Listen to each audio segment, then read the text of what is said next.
Hello guys, welcome to my channel. Jodi apnaloke etelke mur channel to subscribe kora nai red button to tipele subscribe koro aru bell icon to dabai diok jate mur hokolo video protome sabo pare. Hello everyone, আজি আপোনালোকৰ কাৰণে আকৌ এটা video বনাবলৈ start কৰিছো। এতিয়া just এটা journey আৰম্ভ কৰিছো মৰিগাঁৱৰ গলছেপা মন্দিৰলৈ। বলকচোন মৰিগাঁও গলছেপা মন্দিৰনো ক'ত আছে আৰু তাত বা কেনেকুৱা ধৰণৰ পূজা হয় বলকচোন মই আপোনালোকক লৈ যাওঁ। লেটস গো, ফলো মি।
বন্ধুসকল 2007 চনৰ 27 জুলাইত এখন ত্ৰিফলা উদ্যানৰ আধাৰশিলা স্থাপন কৰে। আপুনি ত্ৰিফলাত ইয়াত তিনিজোপা গছ পাব। ইয়াত আপুনি দেখিছে এয়া অৰ্জুন গছ, শিলিখা আছে, আমলখি আছে। এনেকৈ আপোনাক যদি কেতিয়াবা প্ৰয়োজন হয় অৰ্জুন গছৰ চালিয়ালৈ আহিব পাৰিব।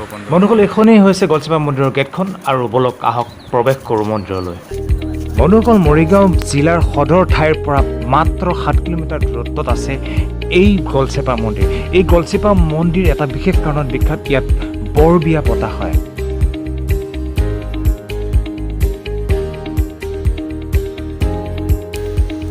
হেল্ল' গাইজ, কি হ'ল ভাগৰ লাগিলে নেকি? বন্ধুসকলে দেখা পাইছে আমাৰ মিণ্টুৰ পেটটো ডাঙৰ হৈছে, ফেফাই গৈছে। বন্ধুসকল মই চিনাকি কৰিছোঁ, এয়া মোৰ বন্ধু মিণ্টু, এয়া নয়ন আৰু এয়া পাঞ্জল। আহক বন্ধুসকল গলছেপা মন্দিৰলৈ ৱেলকাম। আপোনালোকক চাৰিও দিশটো এবাৰ দেখাইছোঁ।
বন্ধুসকল আয়োজন কৰা বিয়াৰ বাবে যি আহাৰ বনাব আপোনালোকে এই চৌকাকেইটাতে বনাব পাৰিব আৰু যিহেতু এটা মন্দিৰ হয় আপোনালোকে নিৰামিষে বনাব পাৰিব।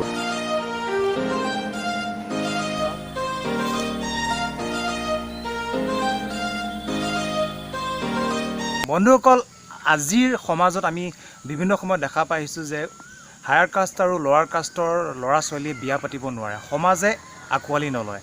তেনেকুৱা ক্ষেত্ৰত আপুনি ইয়ালৈ আহিব পাৰে। বিভিন্ন ধৰণৰ মানুহে আহি আছে ইয়াতে ইণ্টাৰকাষ্ট মেৰিজবোৰ ইয়াত মন্দিৰত কৰি আছে। এখন সমাজে হায়াৰ কাষ্ট বা লোৱাৰ কাষ্ট এইবোৰ বিয়া কেতিয়াও নামানে, কিন্তু ভগৱানে মানিব। আহক আপোনালোকে ইয়ালৈ আহক, ইণ্টাৰকাষ্ট মেৰিজ কৰিব পাৰিব। All the best. গলচেপা মন্দিৰৰ এটা বিশেষত্ব কি জানেনে বাৰু? ইয়াত আপুনি আহি কম খৰচতে বিয়া এখন পাতিব পাৰিব। বিয়াখন পাতিবও পাৰিব আৰু ইয়াৰ যি প্ৰাকৃতিক সৌন্দৰ্যতা, আপুনি চাৰিওদিশে চাওক, এই মন্দিৰৰ যি প্ৰাকৃতিক সৌন্দৰ্যতা উপভোগ কৰি কৰি বিয়াখন পাতিব পাৰিব। আৰু জেনেৰেলি এখন বিয়া পাতিলে মানুহৰ টকা প্ৰায় কইনা ঘৰ আৰু দৰা ঘৰৰ মিলি এপ্ৰক্সিমেটলি 10 to 15 লাখ টকা খৰচ হয়। আপুনি সিমানখিনি টকা খৰচ নকৰি ইয়াতে যদি থুলমূলকৈ যদি বিয়াখন পাতি যাব পাৰে, সি কম খৰচতে হ'ব, আপুনি উপকৃত হ'ল, আপোনাৰ কইনাজনীও উপকৃত হ'ল। মই ভাবোঁ তেনেকুৱা, আৰু মোৰ বন্ধুবিলাকেও তেনেকৈ ভাবে। প্ৰাঞ্জল, তুমি কি ভাবা? ব্যয়বহুলতাটো কমে, ব্যয়বহুলতাটো কমে, খৰচটো কমে।